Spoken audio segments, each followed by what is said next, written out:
Hello children, let us continue further with our history lesson in the earliest cities. Children, as we know, people living in towns and cities do not grow crops, right? They are involved in business and trading. Then how did the people living in the earliest cities get their food and food products? Well, the people living in the countryside or the villages, they grew crops and reared animals. These farmers and herders supplied food to the craftspersons, scribes, and the rulers, etc., that lived in the cities.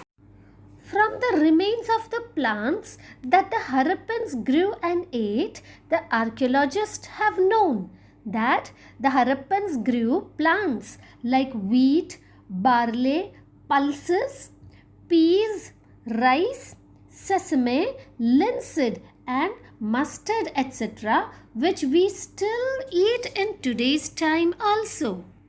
Children, now this was a new age, the Neolithic age. The people had invented a new tool called the plough, which is used to dig the earth, to turn the soil up and down and make it loose so that they can plant the seeds and the seeds can grow easily. Though in present time farming is done only by males, we don't know about how it was in Harappan time period, whether females also helped or not. Their plough was made up of wood, which made it difficult to survive till today's time. But many toy ploughs have been discovered by the archaeologists. Can you guess why these ploughs have not survived till date? Now children, all these Harappan civilization regions lied in areas where there was not very heavy rainfall. So they had to think of some way to store water for irrigation purpose. Irrigation means supplying water to the farms to grow plants and crops. The Harappans also collected fruits like berries or bear. They caught fishes and hunted wild animals like antelope for food. Now let us see what did they do for their trade purposes. We all know that the Harappans were very efficient craft persons. They prepared many beautiful craft articles like the red and grey pottery, which had beautiful black designs, the jewelry, the toys, etc. Now all these things needed raw materials. So what are raw materials? Raw materials are substances that are used to manufacture or make any particular good or item. Like for example, to make the dress that we wear, we need cloth.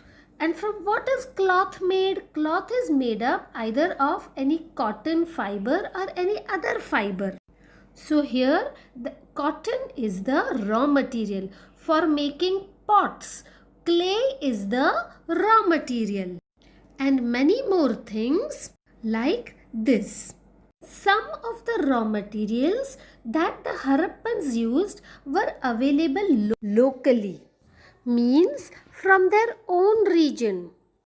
Like for example, the Harappans got copper from present day Rajasthan and even from Oman in the western part of Asia, tin, which was mixed with copper to make bronze metal.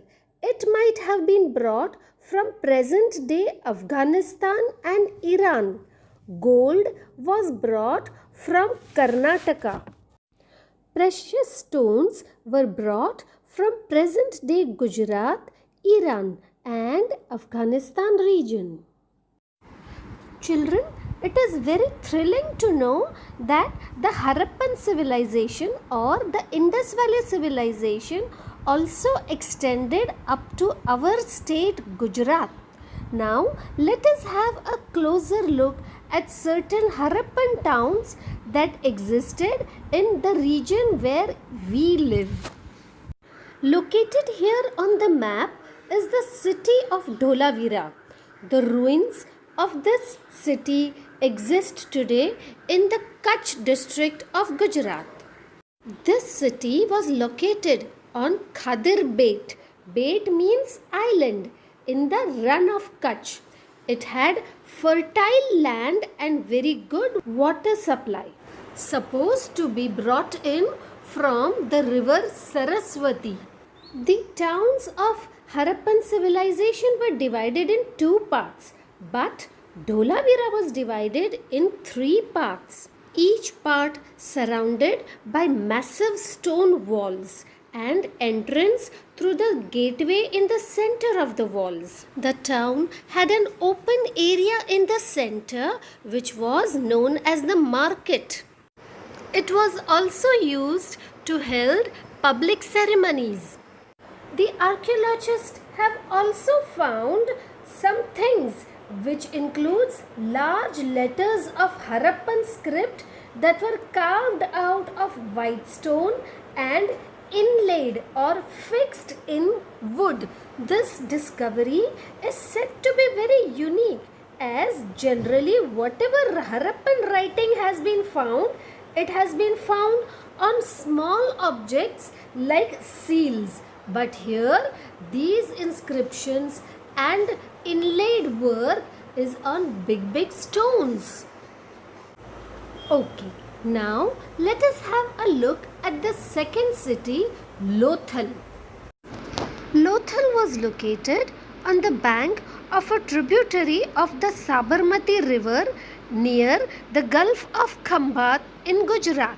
It is close by to our town Anand. It was situated near areas where raw materials such as semi-precious stones were easily available. Lothal was an important center for making objects out of stones, shells and metals. Lothal was a big dockyard where boats and ships came in from the sea and through the river channel. Goods were probably loaded and unloaded at this place. Many seals and sealings have been found in the storehouse over here. This proves that Lothal was an important center for making objects out of stone, shell and metal. The building that was discovered by the archaeologist here was probably a workshop or factory for making beads, pieces of stone, half-made beads, tools for making beads and finished goods have all been found from this workshop. Once a hustling, bustling, prosperous civilization on the banks of Indus River and its tributary, popularly known as Indus Valley Civilization, now around 3900 years ago, started to slowly change and decline. In Mohenjo-daro, the archaeologists found that garbage piled up on the streets, the drainage system broke down, and new and less impressive houses were built even over the streets. What could be the reason for all this? Why did all this happen? We are not sure. Some scholars suggest that the rivers dried up. Others suggest that there was deforestation as fuel was required for baking bricks and for smelting copper ores. Besides this, grazing by large herds of cattle, sheep and goat might have destroyed the green cover of the earth. In some areas, there were floods. Now, all these are the reasons given by different archaeologists, but none of them can explain the exact reason behind the end of all the cities of Harappan civilization. Flooding or a river drying up would have had an effect in some areas, but not all.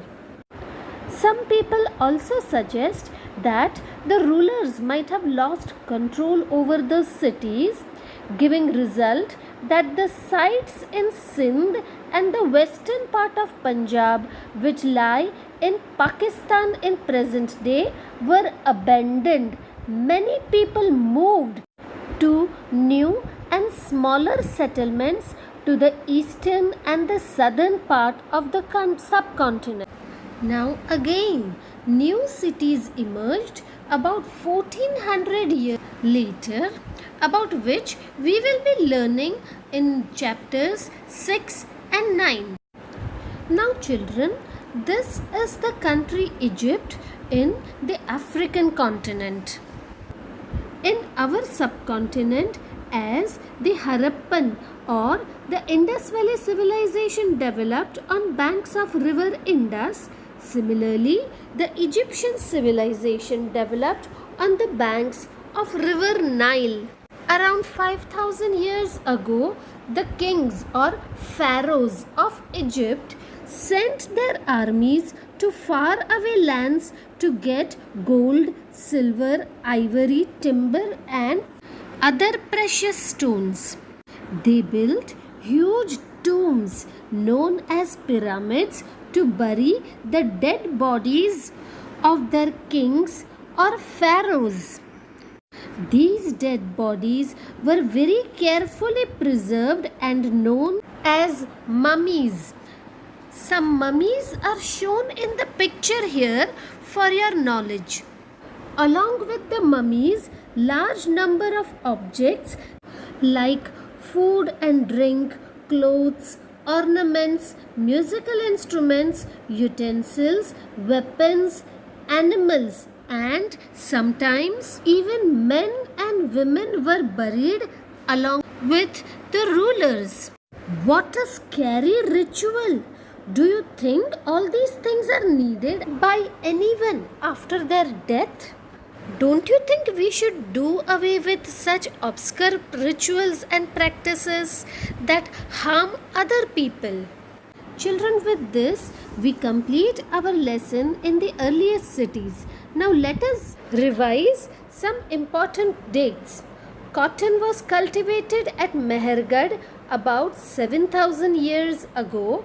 Cities began about 4700 years ago. The end of these civilized cities started 3900 years ago, and other cities emerged about 2500 years ago.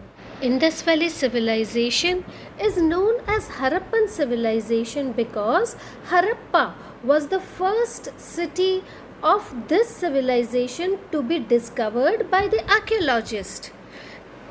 Children, do observe the video carefully, read the textbook lesson thoroughly well, and be proud of our culture.